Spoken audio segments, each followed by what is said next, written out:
로마서 3장 19절에서 31절 다 같이 읽겠습니다. 우리가 알거니와 무릇 율법이 말하는 바는 율법 아래 있는 자들에게 말하는 것이니 이는 모든 입을 막고 온 세상으로 하나님의 심판 아래에 있게 하려 함이라. 그러므로 율법의 행위로 그의 앞에 의롭다 하심을 얻을 육체가 없나니 율법으로는 죄를 깨달음이라. 이제는 율법 외에 하나님의 한 의의가 나타났으니 율법과 선지자들에게 증거를 받은 것이라. 예수 그리스도를 믿음으로 말미암아 모든 믿는 자에게 미치는 하나님의 의인이 차별이 없느니라.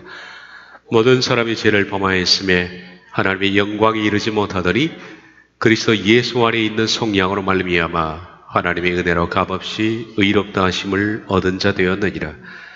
이 예수를 하나님이 그의 피로써 믿음으로 말미암는 화목제물로 세우셨으니 이는 하나님께서 길이 참으시는 중에 전에 지은 죄를 간과하심으로 자기의 의로우심을 나타내려 하심이니 곧 이때에 자기의 의로우심을 나타내사 자기도 의로우시며 또한 예수 믿는 자를 의롭다 하려 하심이라. 그런즉 자랑할 때가 어디냐? 있을 수가 없느니라. 무슨 법으로냐? 행위로냐? 아니라 오직 믿음의 법으로.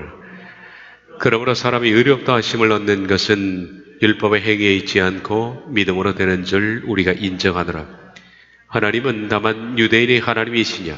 또한 이방인의 하나님은 아니시냐? 진실로 이방인의 하나님도 되시느니라. 할례자도 믿음으로 말미암아 또한 무할례자도 믿음으로 말미암아 의롭다 하실 하나님은 한 분이시니라. 그런즉 우리가 믿음으로 말미암아 율법을 파기하느냐? 그럴 수 없느니라. 도리어 율법을 굳게 세우느니라.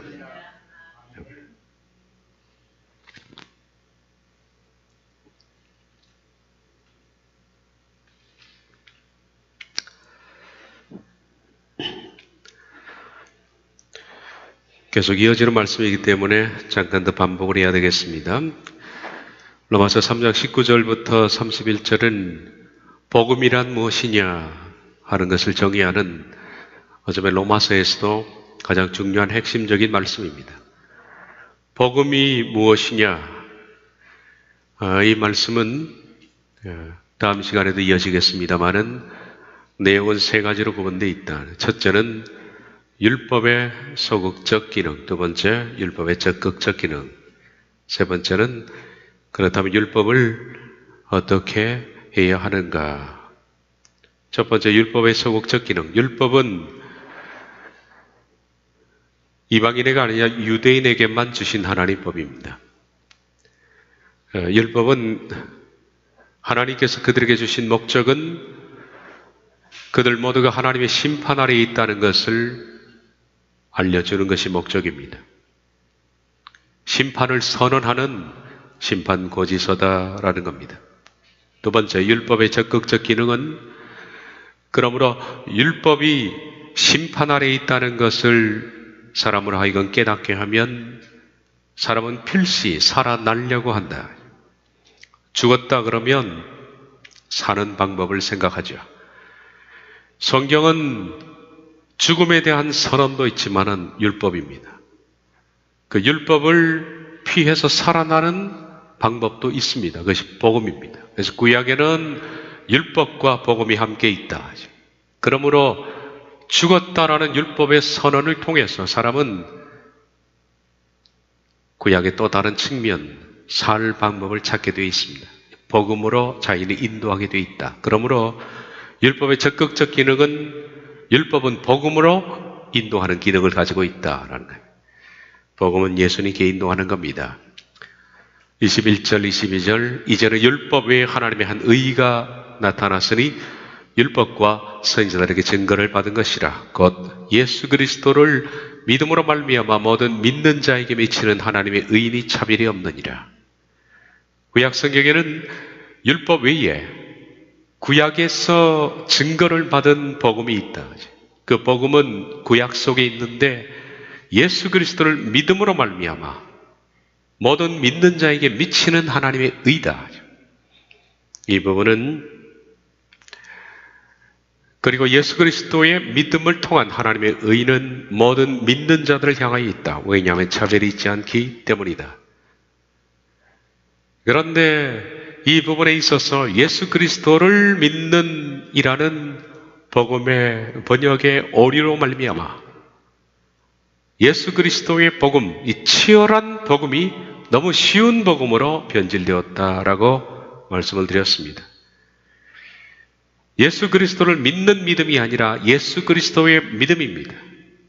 예수 그리스도의 믿음은 예수님이 하나님께 보인 믿음이다 그랬어요.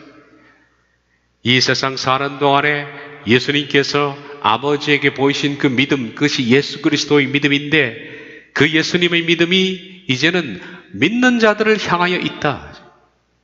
믿는 자들도 이런 식으로 믿어라 라는 겁니다. 그리고 거기에는 어떤 예외가 없다, 차별이 없다라는 것은 예수 그리스도의 믿음이 모든 믿는 자들에게 권고되었는데 거기에 있어서는 어떤 예외 조항도 없다. 모든 사람이 그렇게 믿어야 한다라는 겁니다. 따라서 우린 예수 그리스도의 복음, 예수 그리스도의 믿음처럼 믿어야 하기 때문에 믿는 사람의 복음은 치열한 복음이다. 예수님처럼 믿어야 되기 때문에 그 치열한 복음이 번역적 오리로 말미암아 너무 쉬운 복음으로 변질되었다라고 했습니다. 바울은 다시 복음을 설명합니다. 로마서 3장 23절 모든 사람이 죄를 범하였음에 하나님의 영광에 이르지 못하였더니 모든 사람이 죄를 범하고 있으므로 하나님의 영광에 이르지 못했습니다. 이것이 사망입니다. 이르지 못했다라는 휘스테네오는 결핍되다라는 뜻입니다. 그러므로 모든 사람이 죄를 범하였음에 하나님의 영광이 결핍되었다라는 겁니다. 그래서 모든 사람들이 사망에 이르게 되는 겁니다. 구원받지 못하는 이유는 하나님의 영광의 결핍되었다는 것은 부족하다는 겁니다. 인간이 어떤 의를 행해도 결코 인간의 의로는 하나님의 영광에 이르지 못한다. 그 영광에 이르지 못하는 이유는 인간 속에 있는 죄 때문에 그렇다. 우리 속에 있는 죄 때문에 사람은 최선을 다한다 할지라도 결코 영광에 이르지 못한다. 그래서 그것이 사망의 원인이 된다 그랬습니다. 그러면 하나님의 영광이 뭐냐? 하나님의 영광이라는 것은 하나님께서 인간을 처음 창조했을 때 타락 전 인간이 하나님의 형상을 가졌던 그것이라고 해석되는 것이 가장 보편적이고 타당한 해석입니다. 그러므로 하나님의 영광이 이르지 못했다는 것은 인간이 타락 전 가졌던 하나님의 형상을 결코 이루지 못한다는 얘기입니다. 하나님의 형상이라는 것은 하나님의 성품입니다. 그것이 바로 인간 속에 있는 하나님의 영광이다. 죄로 인해서 하나님의 영광에 결핍이 생겼다는 겁니다. 구원이라는 것은 바로 죄로 인해서 결핍된 하나님의 영광을 회복하는 것이다. 바로 예수님께서 하신 일은 인간이 최선을 다해도 하나님의 영광, 하나님의 형상이죠. 하나님의 영광 곧 하나님의 형상에 결코 이르지 못하기 때문에 그 결핍된 그 부분을 예수님은 해결하시기 위해서 이 땅에 오신 것이다 라는 겁니다. 로마서 3장 24절 그리스도 예수 안에 있는 속량으로 말미암아 하나님의 은혜로 값없이 의롭다 하심을 얻는 자 되었느니라. 하나님의 은혜에 의해 그리스도 예수 안에서 예수님 안에서 구속을 통하여 값없이 내가 지불하지 않고 말입니다. 의롭게 되었다라는 겁니다. 바로 예수님께서 인간이 최선을 다해도 하나님의 영광 형상에 이르지 못하는 그 부분을 해결하기 위해서 오셨는데 예수님이 하신 일은 뭐냐 하면 구속을 통하여서 인간이 할 수 없는 것을 하셨다라는 겁니다. 바로 구속입니다. 예수님의 구속은 바로 인간이 최선을 다해도 이루지 못하는 하나님의 형상을 이룰 수 있도록 만드는 방편이 구속입니다. 그러면 지난 시간에 본 것처럼 구속이 구원과 같은 말이냐? 다른 말입니다. 사람들이 오해한 것이다 그랬습니다. 구속은 구원과 다릅니다.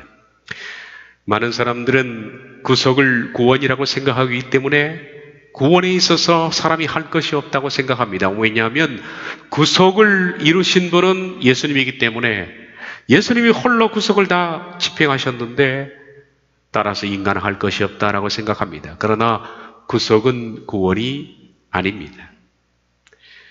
문자 그대로 구속은 구속이고 구원은 구원이다. 구속은 구원의 전 과정 속에서 시작에 해당되는 부분이 구속입니다. 구원이라는 전 과정 속에서 구속으로 시작되어서 구원은 완성되는 겁니다. 그러므로 구속은 구원의 시작에 해당되는 부분이지 구원 자체가 아니라는 겁니다. 우린 그러므로 다음 말씀을 구원과 구속에 관한 이해를 바탕으로 해서 다시 이 말씀을 읽어보면 된다. 로마서 3장 23절, 23절은 구원에 관한 말씀이고 24절은 구속에 관한 말씀이다. 모든 사람이 죄를 범하였음에 하나님의 영광에 이르지 못하더니 이것이 구원입니다. 모든 사람들은 자기 속에 있는 죄 때문에 하나님의 영광의 결핍이 생겼습니다. 그래서 구원받지 못하는 겁니다. 이 문제를 해결하기 위해서 그리스도 예수 안에 있는 속량으로 말미암아 하나님의 은혜로 값없이 의롭다 하심을 얻는 자 되었느니라. 예수님이 이 땅에 오셔서 구속을 시작하셨습니다. 그러므로 그분은 시작을 하신 겁니다. 구속은 전적으로 예수님이 하신 겁니다. 그러나 구속 이후에 구원의 모든 전 과정은 바로 우리가 해야 되는 것입니다. 로마서 3장 23절 24절은 축약하면 그렇습니다. 모든 사람들이 구원을 이루지 못한다. 그러나 그 시작을 예수님이 하셨다. 25절에는 다른 말씀이 있지만은 24절 붙이자면 제가 이런 말씀 붙이고 싶습니다. 그 다음은 구속은 그분이 하셨지만 구원을 이루는 것은 우리다는 거예요. 그러므로 구속은 값없이 내가 지불하지 않고 시작된 것이다. 그러나 구원의 치열한 싸움은 내가 하는 것이다. 성령님의 도우심으로 내가 하는 것입니다. 구속의 주체자는 예수님이지만은 구원의 주체자는 바로 자기 자신인 것이다. 오늘 여기서부터 이어서 말씀을 드리도록 하겠습니다. 지난 시간에 여기까지 봤는데요. 이 구속에 대해서 바울은 좀 더 설명할 필요가 있는 겁니다. 25절 26절을 보면 이 예수를 하나님이 그의 피로써 믿음으로 말미암는 화목제물로 세우셨으니 이는 하나님께서 길이 참으시는 중에 전에 지은 죄를 간구하심으로 자기의 의로우심을 나타내려 하심이니 곧 이때 자기의 의로우심을 나타내사 자기도 의로우시며 또한 예수 믿는 자를 의롭다 하려 하심이라. 참으로 위대한 복음입니다. 여러분이 이 말씀을 바로 깨달을 수만 있다면, 이 말씀이 무슨 말씀을 하는 건지 이해만 할 수 있다면 가장 복음의 탁월한 정의가 바로 이 말씀입니다. 이보다 명료한 복음에 대한 정의가 없다.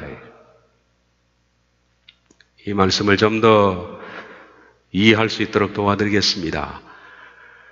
구원의 시작이 되는 구속, 제가 앞서 말씀드린 것처럼 구속은 구원의 시작입니다. 그리고 그 구속은 절대적인 하나님의 은혜로 시작된 것이며 인간이 구속에 있어서 어떤 것도 하지 않았습니다. 오직 그것은 하나님의 선물입니다. 구원의 시작은 구속인데 구속은 값없이, 그냥 문자 그대로 값없이 주시는 하나님의 선물이다. 그 구속은 전적으로 하나님의 선물이며 인간을 불쌍히 여기시는 전적인 하나님의 은혜에 기초한 것이 구속입니다. 그러므로 그 구속은 인간이 참여할 수도 없고 인간이 구속을 위해서 뭔 어떤 행위를 할 수 없습니다. 문자 그대로 행위는 여기에 존재하지 않습니다. 오직 은혜만 존재하는 것이 구속입니다. 구속은 그러므로 인간에게 상의한 것도 아니고 인간의 의사를 물은 것도 아니고 하나님의 일방적인 계획이며 하나님의 실행이며 하나님이 홀로 완성하신 것이 구속이다. 그 구속은 구약의 제사법에서 예시되어 있는 것처럼 피를 요구하는 겁니다. 구속을 위해서는 반드시 사람이 죽어야 합니다. 피를 요구한다는 거예요.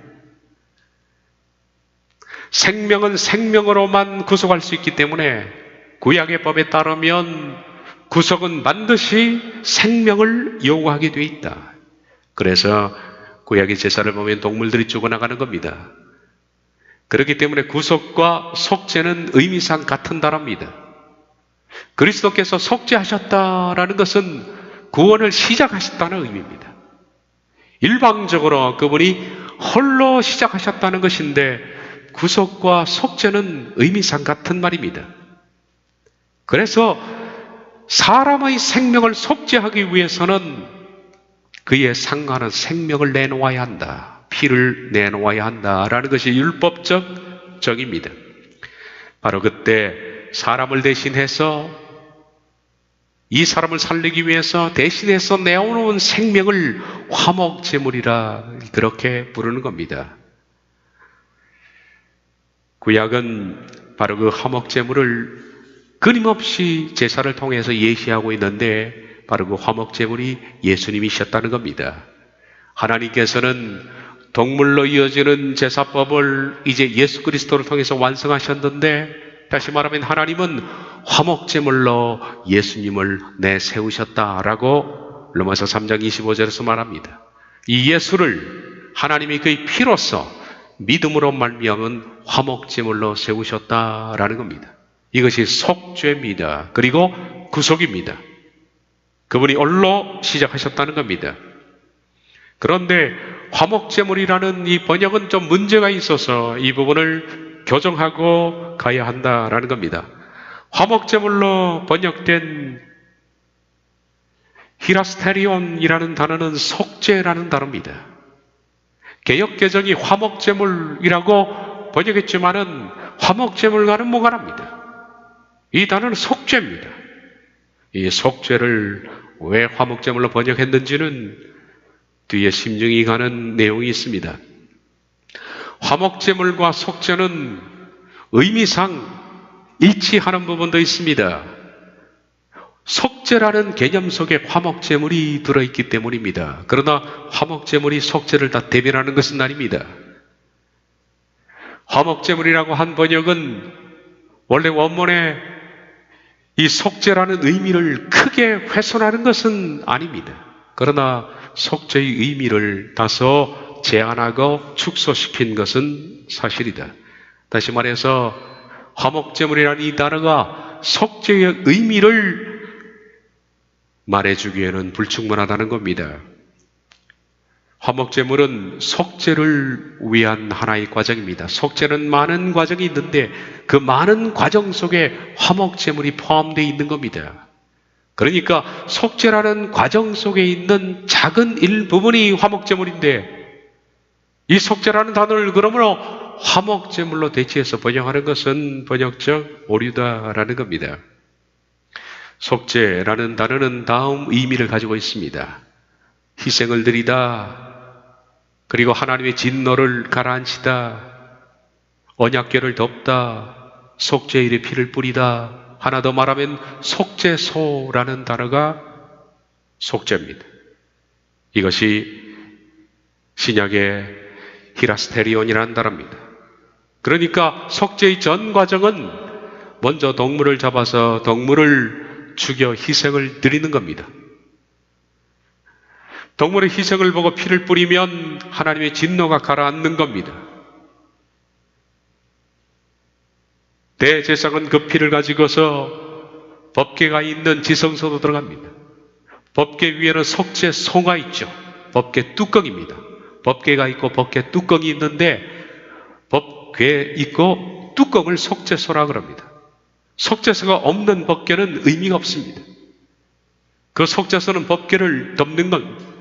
그 속죄소 위에 피를 뿌립니다. 이것이 속죄라는 단어입니다. 그러니까 속죄라는 이 전 과정 속에서 화목제물은 첫 번째 시작에 불과한 겁니다. 그러니 속죄와 화목제물은 같은 단어가 아니다. 원래의 속죄의 목적은 희생을 드려서 하나님의 진노를 가라앉히는 것이 목적입니다. 하나님은 죄에 대해서 분노하시니까. 그리고 그 속죄의 한방편이 화목제물이다 라는 겁니다. 화목제물로 드려진 짐승의 피는 죄에 대해서 분노하시는 하나님의 분노를 가라앉히기 때문에 법궤를 덮은 속죄소라는 단어도 사용되었다. 속죄소라는 단어도 바로 속죄라는 단어와 같은 것이다. 지성소에 가면 법궤라는 것이 있습니다. 법궤는 심판입니다. 법궤 자체는 하나님께서 인간에 대해서 분노하시는, 죄에 대해서 격분하시는 하나님의 분노를 나타내는 것이 법궤입니다. 법궤가 다른 의미가 있다라고 생각할지 모르겠습니다만 법궤는 그 의미 외에는 없습니다. 이 법궤 속에는 바로 하나님께서 인간에 대해서 격분하시는 세 가지 진노의 상징들이 들어있습니다. 십계명 돌판, 그리고 지팡이, 그리고 만나 항아리가 들어있는데 이 세 가지는 인간의 세 가지 상징적인 죄에 대한 하나님의 분노입니다. 십계명 두 돌판을 집어넣은 동기는 우리가 들었죠. 모세가 율법 돌판을 십계명 돌판을 받기 위해서 시내산을 올라간 사이에 밑에서 아론과 다른 사람들이 그들을 인도한 신을 형상을 만들어 달라고 해서 소의 형상을 만들었습니다. 모세가 내려와 보니까 소를 만들고 뛰놀고 그러는 모습을 보면서 격분했습니다. 그래서 말씀을 받을 자격이 없다고 십계명 두 돌판을 집어 던져 깨버렸습니다. 하나님은 다시 그 돌판을 만들어서 그것을 법궤 안에 집어넣어라 그랬습니다. 그 뜻은 인간은 말씀을 받을 자격이 없다는 겁니다. 결코 인간은 말씀을 받을 자격이 없다. 이게 하나님의 분노입니다. 말씀의 법대로 하면 너희들은 다 죽는다는 겁니다. 두 번째, 지팡이죠. 아론의 지팡이입니다. 백성들이 아론만 지도자로 세웠느냐? 우리도 하나님 앞에 똑같아. 아론 지가 뭔데 우리를 함부로 인도하느냐? 우리도 우리 길을 스스로 개척할 수 있다. 하나님께서 아론과 다른 족장들의 지팡이를 가지고 오게 해서 내가 지도자로 세운 그 사람에게 지팡이에서 싹이 나게 할 것이다. 아론의 지팡이만 싹이 난 겁니다. 그걸 법궤 안에 집어넣으라 그랬습니다. 그 뜻은 인간은 항상 하나님의 권위에 도전한다는 겁니다. 인간은 건방지기 짝이 없어서 툭 하면 하나님의 권위에 도전합니다. 어떤 때 보면 하나님 옆에 두고 자기가 하나님처럼 판단하고 생각하고 인생도 자기 멋대로 생각하고 결정하고 나가는 것을 보면 입으로는 주여 주여 하지만은 실은 자기가 하나님입니다. 가만히 보십시오. 인간은 정말 신의 권위에 도전하는 건방지기 짝이 없는 존재가 인간입니다. 그러므로 지팡이는 인간은 항상 하나님의 권위에 도전한다라는 것입니다. 세 번째, 만나 항아리입니다. 만나 항아리는 매일 나가서 항아리에 하루만 먹을 수 있는 일용할 양식을 거둬와라 그랬습니다. 그리고 안식일 전에는 이틀치 먹을 수 있는 만나를 담아와라 그랬습니다. 그런데 사람들은 욕심이 과했습니다. 그리고 혹시 내일 만나가 내리지 않으면 어떡할까라는 걱정 때문에 만나에다가 이틀치 3일씩 꽉꽉 눌러서 가지고 왔습니다. 나중에 그것이 다 썩어버렸죠.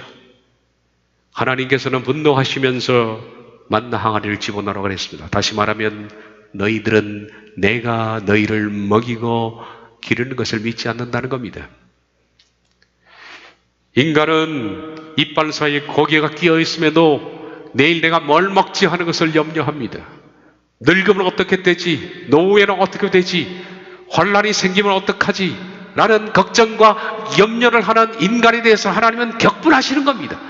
하나님의 인도를 믿지 않는 인간에, 하나님의 먹이심을 믿지 않는 인간에, 그래서 하나님 없이 철저하게 준비하고 철저하게 내일을 계획하는 인간에 대한 하나님의 분노입니다. 이 세 가지는 인간의 죄입니다. 하나님의 법을 믿지 않는, 하나님의 권위에 도전하는, 하나님의 먹이시고 입히심을 믿지 않는, 그 외에도 인간의 많은 죄들이 있지만은 인간의 죄에 대한 상징적 세 가지를 법궤 속에 넣습니다. 법궤는 그러므로 너는 죽었다라는 사망고지서입니다. 법궤는 문자 그대로 법입니다. 법궤가 말하는 것은 하나님의 법대로 인간은 죽었다는 겁니다. 그리고 법궤는 친절하게도 인간이 왜 죽어야 하는지 세 가지 죽어야 마땅한 법에 대한 설명서가 들어있는 겁니다. 뭐라고 그랬죠? 인간은 말씀을 믿지 않는다. 인간은 권위에 도전한다. 인간은 하나님의 먹이심을 믿지 않는다. 이것이 왜 죽어야 하는지 설명하는 세 가지 법입니다. 이것이 법궤 안에 들어있다. 그러므로 법궤는 율법과 같은 겁니다. 구약의 율법과 같은 겁니다. 율법은 말씀드린 것처럼 사망고지서입니다. 법궤는 인간에게 너는 죽었다는 사망고지서를 말해주는 것이 법궤입니다. 법궤 앞에서는 벗어날 인간은 없습니다. 율법 앞에서는 의롭다 될 육체는 아무도 없습니다. 그러므로 오직 유일한 해결책은 뭐냐? 그 사망을 선포하는 법궤 율법을 덮어버리는 겁니다. 인간의 죄성을 치울 수는 없습니다. 이 세 가지를 꺼낼 수도 없습니다. 인간은 타락도 있기 때문에 이 죽음을 선포하는 법궤를 그냥 덮어버리는 겁니다. 그것을 뭐라 그러냐면 속죄소라 그렇게 부르는 겁니다. 시은소 혹은 속죄소라고 부르는 겁니다. 앞서 말씀드린 것처럼 화목제물이 잘못 번역되어 있다고 그랬죠. 바로 히라스테리온이라는 속죄라는 단어인데, 속죄라는 이 단어가 히브리어로는 카파르입니다. 가리다, 덮다, 뭔 불법과 죄가 있으면 그것을 덮어버리는 것입니다. 바로 카파르라는 이 동사의 명사형이 카포레트, 속죄소라는 뜻이다. 그러므로 속죄소는 인간의 율법에 대한 하나님의 자비를 나타내는 겁니다. 다시 말하면 법궤는 율법이요, 속죄소는 복음입니다. 제가 늘 전에도 말씀드린 것처럼 구약에는 율법이 있고 반대로 복음이 있다고 그랬는데 이것도 마찬가지입니다. 법궤는 율법이요, 속죄소는 복음입니다. 인간이 법궤 앞에서는 다 죽습니다. 그러나 살아날 수 있는 유일한 방법이 있는데 그것은 하나님의 덮어버림입니다. 속죄입니다.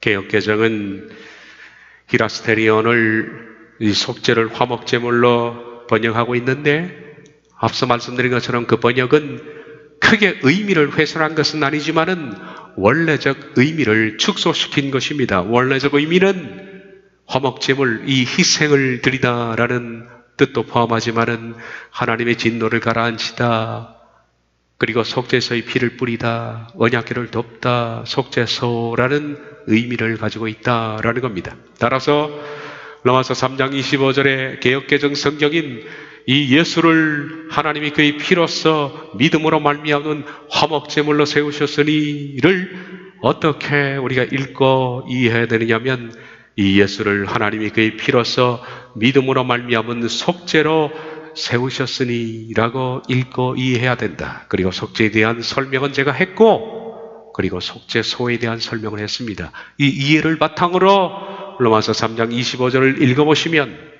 그래서 하나님께서는 법궤 위에 그 법궤를 덮는 속죄소로 예수님을 그 피로서 제시하셨다라는 뜻으로 이해할 수가 있습니다. 이전에도 말했듯이 구약에는 율법이 그리고 복음과 함께 제시되어 있는데 법궤는 율법이고 속죄소는 복음입니다. 사람의 죄에 대해서 분노하시는 하나님은 속죄소를 요구하십니다. 대제사장이 속죄의 제물로 드린 짐승의 피를 속죄소에 뿌린 것처럼 그 속죄소는 예수님의 생명으로 이루어진 복음입니다. 그러므로 이 속죄는 오직 하나님만의 영역이며 예수님만이 하신 겁니다. 누구도 이 속죄소를 대신할 수가 없습니다. 오직 예수님만이 속죄소가 되신다. 그러므로 구속의 주체는 오직 예수님이다. 속죄는 오직 예수님의 은혜며 하나님의 긍휼과 사랑이다. 하나님은 구원의 시작인 구속을 위하여 속죄를 시작하셨습니다. 이를 위해서 하나님은 예수님을 속죄 제물로 내어놓으신 겁니다. 이 예수를 하나님이 그의 피로써 믿음으로 말미암는 속죄로 세우셨으니 이는 하나님께서 길이 참으시는 중에 전에 지은 죄를 간과하심으로 자기의 의로우심을 나타내려 하심이니 하나님께서는 이제 예수님을 속죄로 세우셨습니다. 법궤 위에 속죄판으로 예수님을 세우셨습니다. 그리고 그 속죄판은 속죄의 피를 뿌리는 것처럼 반드시 죽음을 요구합니다. 그래서 예수님이 속죄소가 되기 위해서 죽으셨다. 그런데 예수님의 그 속죄, 구원의 시작인 속죄를 하심으로 말미암아 어떤 변화가 왔느냐? 그 변화는 이겁니다. 하나님이 길이 참으시는 중에 전에 지은 죄를 간과하심으로 이것은 우리에 대한 겁니다. 예수님께서 속죄로 말미암아 법궤를 넘는 속죄소가 되었는데 이로 말미암아 우리에게 미치는 구원적 영향은 어떤 것이 있느냐? 우리가 죄를 간과하게 됐다는 겁니다. 하나님께서 우리 죄를 간과하게 됐다. 그 뜻이 뭐냐 하는 것을 설명을 드리겠습니다.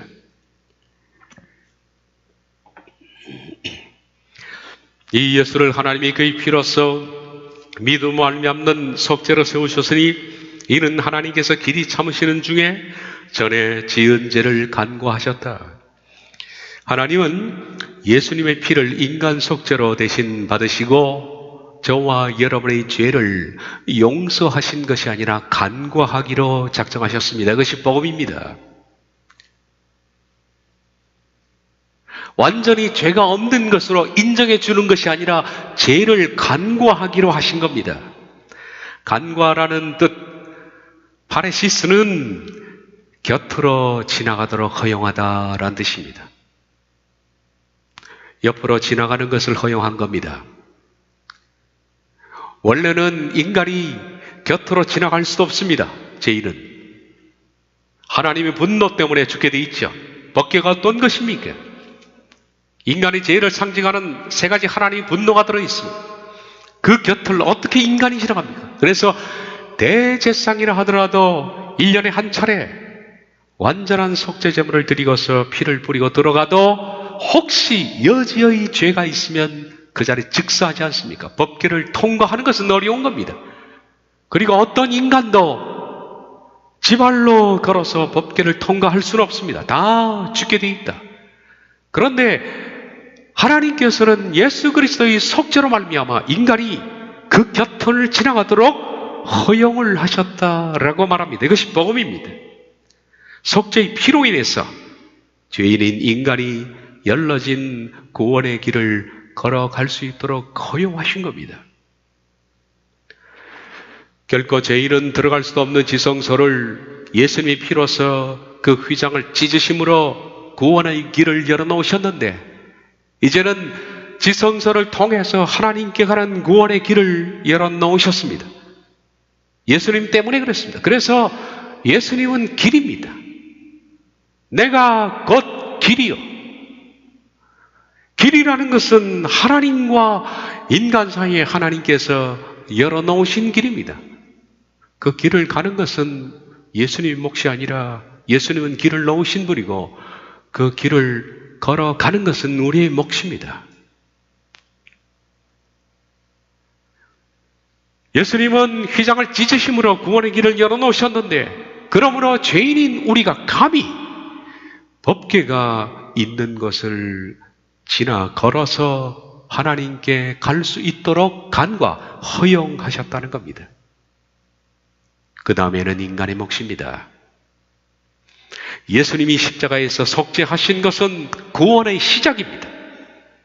하나님과 인간 사이에 막힌 담을 허시고 도저히 인간이 하나님의 영광에 이르지 못하고 죄 때문에 즉사할 수밖에 없는 인간에게 하나님께 갈 수 있는 속죄로 말미암은 길을 열어놓으셔서 속죄의 피로 하나님의 분노가 누그러지고 바로 인간은 법궤를 지나서 예수 그리스도의 길을 통해서 하나님께 갈 수 있도록 하나님이 허용하신 것이다. 그 다음 구원에 있어서 주체자는 인간입니다. 가느냐 마느냐 하는 것이 인간이 결정하는 문제입니다. 속죄는 예수님이 결정하신 문제지만은 걸어가는 것은 바로 본인의 결정이다. 이 말씀을 풀어 설명한 것이 히브리서 10장 19절 20절인데, 형제들아 우리가 예수의 피를 힘입어 성소에 들어갈 담력을 얻었나니 이것이 바로 속죄로 말미암아 그 곁을 지나갈 수 있는 방법을 열어놓으셨다는 겁니다. 예수의 피로 말미암아 성소에 들어가도 됩니다. 하나님께서 그것을 허용하셨습니다. 담력을 얻었나니 그 길은 우리를 위하여 휘장 가운데로 열어놓으신 새로운 길이요 휘장은 곧 그의 육체니라. 그러므로 우리가 들어갈 담력을 얻었나니 하니까 히브리서 기자가 우리에게 요구하는 건 뭐죠? 우리가 그 담력을 얻었으니 너희가 걸어가라는 얘기입니다. 구속을 그렇게 시작하는 것은 하나님의 의다. 이처럼 하나님께서 인간을 구원하기 위해서 일방적으로 구속을 결정해서 구속을 그렇게 시작한 것은 그 기초가 하나님의 의다라고 말합니다.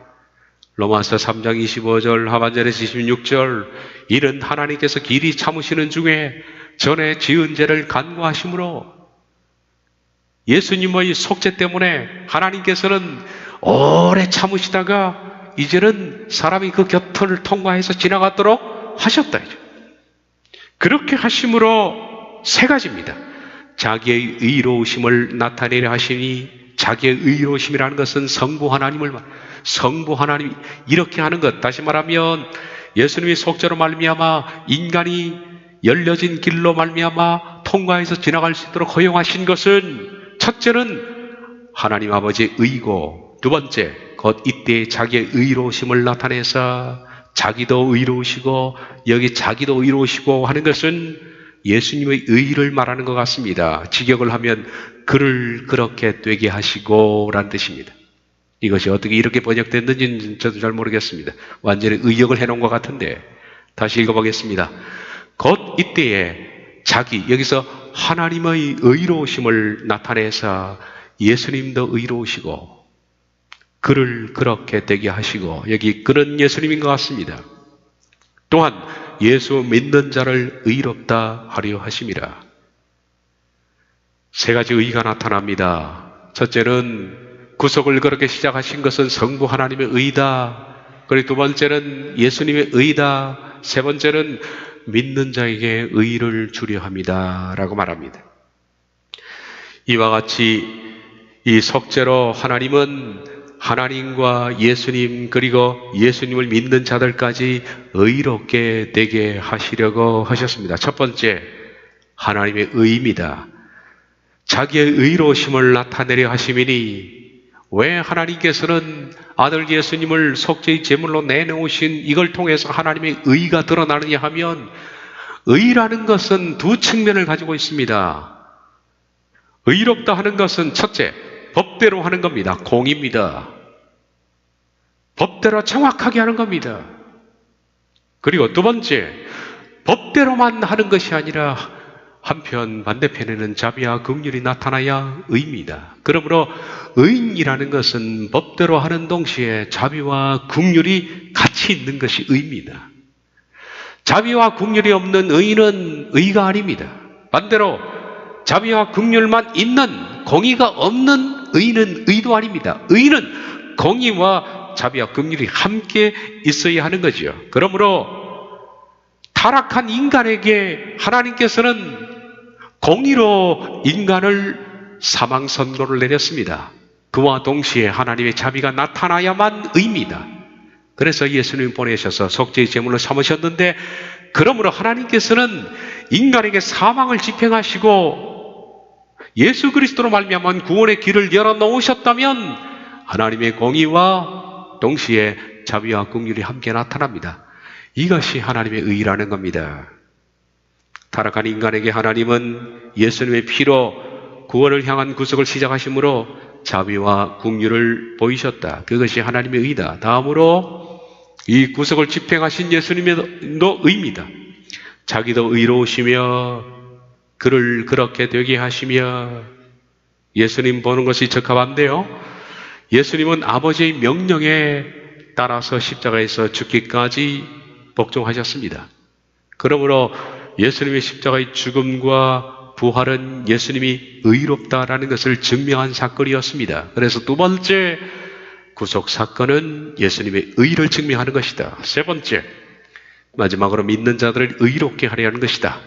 또한 예수 믿는 자를 의롭다 하려 하심이라. 믿는 자들에게는 지금까지 율법을 통해서 사망 선고만 내려졌습니다. 그러나 항상 구약 성경에는 사망 선고서, 율법과 함께 복음이 있었다고 그랬죠. 법궤가 있으면 시은소가 있고, 동물을 죽이면 그 동물을 통해서 인간은 대속, 구속이라는 방법을 얻어내는 겁니다. 항상 하나님의 법을, 구약을 다 보시면 율법과 함께 복음이 다 지시되어 있습니다. 살 길, 유일한 희망, 이것이 복음이 함께 지시되어 있습니다. 그러므로 구속이라는 것은 인간이 사망 선고에 대해서 드디어 칭의를 받을 수 있는, 의롭다 하심을 받을 수 있는 구원의 시작인 이 구속을 예수님이 이루어 놓으신 겁니다. 그러므로 우리가 길을 얻었는데 이 구속의 길을 통해서 하나님이 요구하시는 이제 구원적 삶을 살게 되면 최종적으로 우리에게 의롭다 하심을 주시는 겁니다. 그러므로 예수 믿는 자를 의롭다 하려 하심이라, 미래형입니다.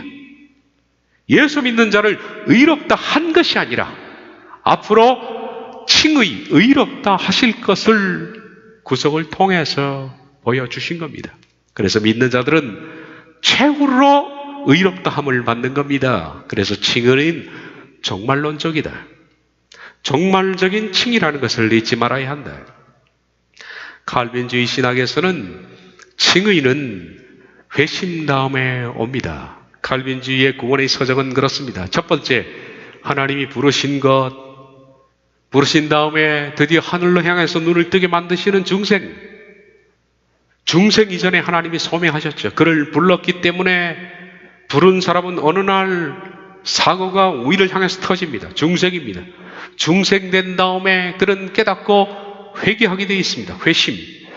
회심하면 바로 칼빈주의에서는 칭의, 의롭다함을 준다는 겁니다. 그러니까 칼빈주의 칭의는 인간이 전혀 변화되지 않아도 단지 내가 죄인입니다 라는 것을 말로만 인정해도 바로 의롭다 하심을 주는, 이게 뭡니까 도대체? 문의로운 행위를 했다고 뭐가 의로워졌다고?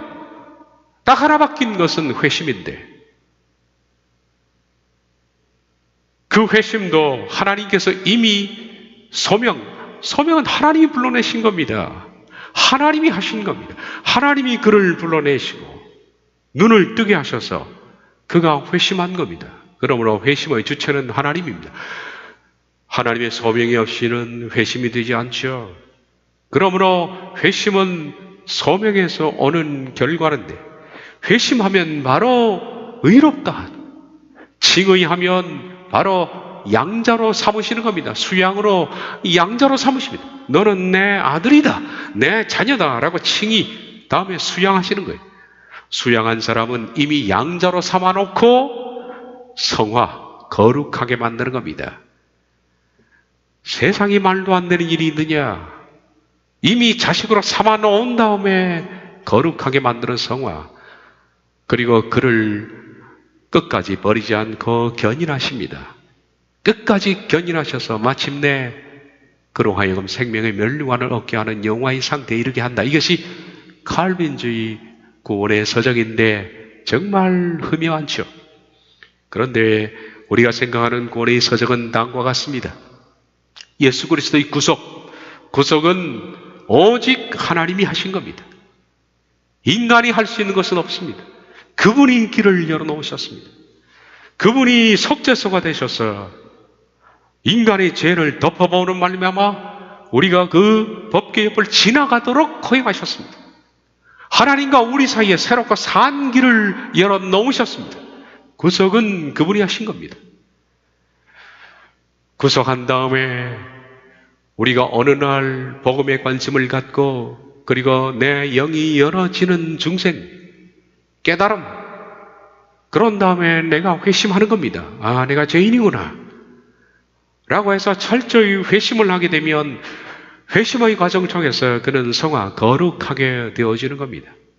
거룩하게 되어지고 거룩하게 되어지면 마침내 하나님의 수준, 원하는 거룩함의 수준에 이르렀을 때 너는 의롭다라는 칭의를 부여하는 겁니다. 그러므로 칭의는 성화의 결론입니다. 의롭다 한 그 사람을 아들로 삼으시고 아들로 삼은 사람을 나중에 영화롭게 하신다. 이것이 바람직한 구원의 서적이 되어야 한다. 이 같은 구원의 완성을 위해 시작된 구속은 오직 전적인 하나님의 은혜와 긍휼이었다. 구속이 없었다면 구원 자체도 그러므로 없다. 그러므로 구속, 나아가서는 구원에 있어서 우리가 자랑할 것은 결코 없다. 그래서 27절에 이렇게 말하는 겁니다. 그런즉 자랑할 데가 어디 있느냐? 구속이 없었다면 구원이 어떻게 있을 수가 있습니까? 그런즉 자랑할 데가 어디 있느냐? 있을 수가 없느니라. 무슨 법으로냐? 행위로냐? 아니라 오직 믿음의 법으로냐? 그러므로 내세울 것이 어디 있습니까? 그것은 폐쇄시켜버렸습니다. 율법의 행위들을 통해서? 아닙니다. 믿음의 법을 통해서입니다. 우리의 칭의는 결코 자랑할 것이 없다라는 겁니다. 비록 구속 이후 구원은 자신이 주체자가 되어서 성령님의 도움을 받아 두렵고 떨림으로 구원을 이루어 나간다 할지라도 구속이 없었다면 두렵고 떨림의 구원도 있을 수가 없기 때문에 우리가 자랑할 것이 있느냐? 없다는 겁니다. 다음 시간에 이어서 이것이 복음이다. 한 번 더 말씀을 봐야 될 것 같습니다. 기도하겠습니다.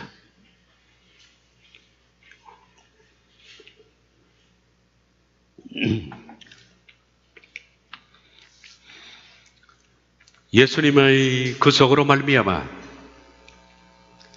하나님께서는 우리가 법궤 옆을 지나가도록 간과하시도록 허용하셨습니다. 그래서 저희들은 찢어놓으신 휘장을 통해서 하나님께 갈 수 있는 새롭고 산 길을 얻었습니다. 내가 곧 길이요 진리요 생명이니 라고 말씀하신 것처럼 예수 그리스도께서는 우리의 길이십니다. 우리가 그 길을 걸어갈 수 있도록 허용받았으니 이 길을 회심과 성화를 통해 날마다 거룩하게 됨으로 말미암아 이제 우리 마음속에 있는 세 가지 범죄, 항상 말씀을 거역하고 항상 주님의 권위를 도전하며 항상 하나님의 인도를 믿지 못하여 불안해하는 인간 죄성을 우리가 이기며 성화하여 마침내 하나님의 자녀가 될 때까지 두렵고 떨림으로 구원을 이루어 나가게 해 주시옵소서. 속죄라는 위대한 구원의 시작을 이루신 주님을 찬양합니다. 만약에 속죄가 없었다면 어찌 구원의 길을 우리가 걸을 수 있겠습니까? 그러므로 이 모든 것들을 자랑할 데가 어디 있습니까? 구속은 행위로 된 것이 아니고 오직 그리스도의 믿음으로 된 것이니 오직 주님만이 찬양을 받아 주시옵소서. 예수님의 이름으로 기도하옵나이다. 아멘.